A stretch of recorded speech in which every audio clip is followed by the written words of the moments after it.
బయలుదేరింది ఊరేగింపు. ఎక్కడి నుంచి? కైలాస పర్వతం దగ్గర నుంచి వస్తున్నారు. గవాక్షంలో నిలబడింది మేనకాదేవి నారదుడితో కలిసి.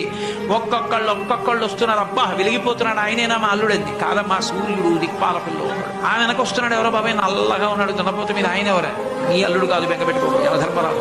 ఆ వెనకాతల అబ్బా చల్లగా ఎంత బాగున్నాడో, ఎవరు? చంద్రుడు, మీ అల్లుడు కాదు. ఈయన ఎవరోనయ్యో చాలా అందంగా ఉన్నాడు, ఎర్రగా ఉన్నాడు, కాంతులీనుతున్నాడు, బ్రహ్మగారు. మీ అల్లుడి దగ్గర పురోహితుడమ్మా, పెళ్లి చేయడానికి వచ్చే బ్రహ్మగారు ఆయన మీ అల్లుడు కాదు. ఓ అలాగా, ఇతను ఎవరో నీలమేఘశ్యాముడు, చాలా అందంగా ఉన్నాడు, శాంతాకారం భుజగచైనం పద్మనాభం సురేశం. అమ్మా, ఆయనకి మీ అల్లుడికి భేదం చెప్పకూడదు, కానీ ప్రస్తుతం మీ అల్లుడు కాడు.